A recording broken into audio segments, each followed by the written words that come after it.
आज के इस वीडियो में हम लोग हिंदी एएससी पेपर का आज के डेट में यानी 22 तारीख को जो आपका सेट 1 पहले सिटिंग में एग्जाम हुआ और सेट 2 दूसरे सिटिंग में एग्जाम हुआ, दोनों के क्वेश्चन को एनालिसिस करते हैं। और वीवीयू ने बहुत बड़ी गलती की है, उस गलती को भी हम लोग यहाँ पर देखेंगे। क्या वो बेनिफिट आपके लिए अच्छा होगा या फिर बुरा होगा, वो भी इस वीडियो में बात करेंगे। और बहुत सारे माइंड में सवाल भी आपके, क्या यही क्वेश्चन पूछे जाएंगे, हूबहू यही क्वेश्चन रहने वाला है, इस पर भी हम लोग चर्चा करेंगे। अगर आंसर समझ गए हो, वीडियो को पूरा देखिएगा। इस वीडियो को देखने के बाद आपको एग्जाम में क्वेश्चन की तैयारी करने में कोई भी दिक्कत नहीं होगी।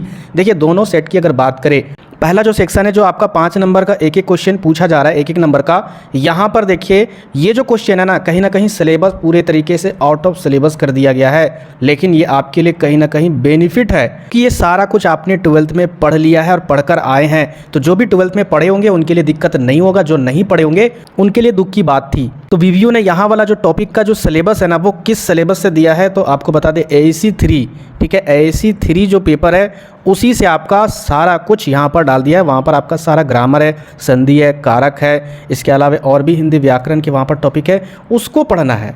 और उसी से सारा कुछ यहाँ पर हुबहू कर दिया है। पता नहीं क्या खा पी कर वीवीयू वाले क्वेश्चन को सेट करते हैं, समझ से बाहर है।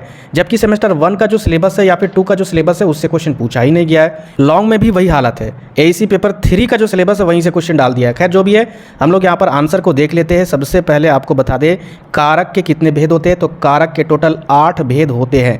इसके अलावा यहाँ पर देखिए आंख का पर्यायवाची शब्द क्या है, तो आंख का पर्यायवाची शब्द का मतलब होता है आंख को और किस नाम से बोला जाता है, तो नयन बोलते हैं या फिर नेत्र बोलते हैं, तो कुछ भी यहाँ पर लिख सकते हो। प्रतिवेदन को अंग्रेजी में क्या कहते हैं, जब मैं आपको वीडियो में प्रतिवेदन बता रहा था तो साफ साफ इसके अर्थ वाले परिभाषा मैंने आपको बताया था, प्रतिवेदन को रिपोर्ट बोला जाता है इंग्लिश में। आगे देखिए हिंदी व्याकरण के लेखक का नाम क्या है, हिंदी व्याकरण जो बुक है, ठीक है, उनके जो लेखक है वो कामता प्रसाद गुरु है, ठीक है। चलिए ये क्वेश्चन हो गया। इसके बाद भाई बहन कौन सा समास है, तो भाई बहन जब भी इस तरीके से रहेगा, भाई और बीच में यहाँ पर देखिए इस तरीके से डैश और बहन है, या फिर अगर इस तरीके से रहेगा माता पिता, ठीक है, तो उस सिचुएशन में यहाँ पर ये जो चिन्ह है ना, ये एक समास का चिन्ह होता है, ट्रिक होता है। ऐसे चिन्ह जब भी लगे रहते हैं उसको कहा जाता है द्वंद्व समास, ठीक है। आगे हम लोग बढ़े तो ये 5 नंबर का क्वेश्चन हो गया। अब यहाँ पर देखिए लॉन्ग क्वेश्चन कहाँ से पूछे गए। लेखन कौशल, ये क्वेश्चन मैंने आपको करवा दिया था, इसकी विशेषताओं पर प्रकाश डाले। तो यहाँ पर देखिए सिर्फ विशेषता पूछा गया, लेकिन आपको अर्थ, परिभाषा, उसकी कार्यविधि और विशेषता फिर आपको डिटेल से सारा कुछ डालना है। गलती मत कीजिएगा कि अगर महत्व पूछे तो फिर महत्व लिखकर हम लोग 2 पन्ना में भर के चल दिए, ऐसी गलती बिल्कुल नहीं करना। ग्रेजुएशन में कुछ भी पूछे पूरे डिटेल से आपको लिख कर आना है। फिर शहर की गंदगी दूर करने हेतु संपादक के नाम एक पत्र लिखे। ये भी जो सिलेबस है ना, ये जो सिलेबस है एएससी पेपर 3 में पूछा गया। वहाँ पर साफ साफ है फॉर्मल लेटर और इनफॉर्मल लेटर का वहाँ पर टॉपिक है, यूनिट 1 में होगा शायद, एएससी 3 में वहीं से ये क्वेश्चन उठा कर दिया है। तो आपके लिए गुड न्यूज़ है, क्यों? क्योंकि ये आपने 12वीं में किया है। इसके बाद यहाँ पर देखिए प्रयोजन मूलक हिंदी का सामान्य परिचय प्रस्तुत कीजिए। ये आपका एएससी 1 में था, सिलेबस यूनिट 2 वाला टॉपिक है। इसके बाद यहाँ पर देखिए टिप्पण क्या है, इसकी उपयोगिता पर अपना विचार दीजिए।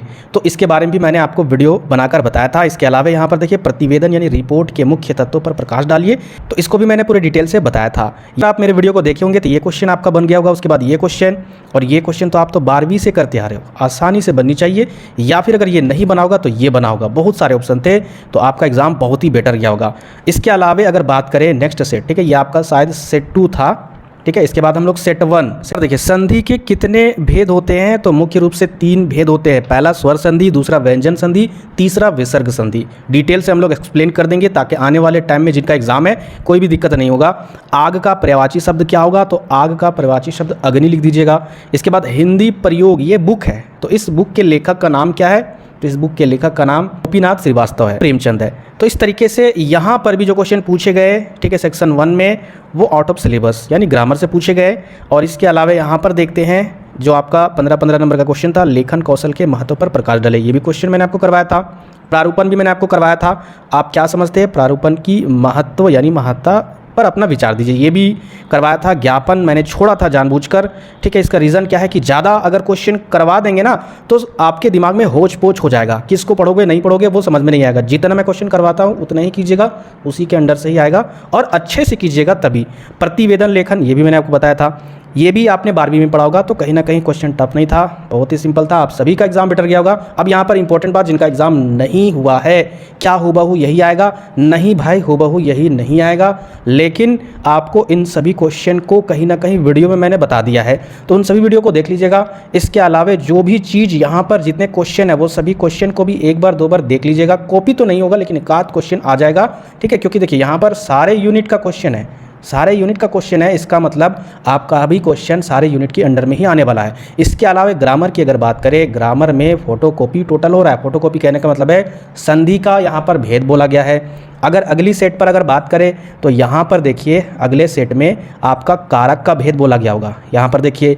इसके बाद पर्यायवाची शब्द एक पूछ रहा है। इसके अलावे आपका यूनिट है, उस यूनिट से जो आपका अर्थ है उस अर्थ से रिलेटेड, जैसे अर्थ में हमने आपको बताया था प्रतिवेदन को अंग्रेजी में क्या बोलते हैं, रिपोर्ट बोलते हैं। इसी तरीके से कोई भी चीज़ बोल देगा, प्रारूपण को क्या बोलते हैं, या फिर उसको क्या बोलते हैं, या फिर उसका ये वर्ड क्या होता है, या फिर उसका संधि विच्छेद कीजिए, या फिर देखिए यहाँ पर। और इसके अलावा 2 बुक के राइटर का नाम पूछा जा रहा है, और हर एक सेट में आपका समास का भी क्वेश्चन है। यानी इन सभी टॉपिक से आपके एग्जाम में क्वेश्चन रहने वाले हैं। ये गलती मत कीजिएगा कि यही क्वेश्चन आप रट के चले जाइएगा। अभी तक से अगर आप मेरे चैनल में जो भी वीडियो अवेलेबल है एईसी पेपर हिंदी का, प्लेलिस्ट में जाइए, वहाँ पर पूरा क्वेश्चन आंसर डिटेल से समझ लीजिए। उसी के अंडर से ही आपके एग्जाम में क्वेश्चन रहने वाले हैं। पूरा रट्टा मारिए या फिर समझिए, उससे बाहर नहीं रहने वाले हैं। ग्रामर का एक वीडियो आएगा जिसमें मैं पूरे डिटेल से बता दूंगा क्या क्या क्वेश्चन रहने वाला है। नए व्यूअर चैनल को जरूर सब्सक्राइब कीजिएगा। मिलते फिर नेक्स्ट वीडियो में।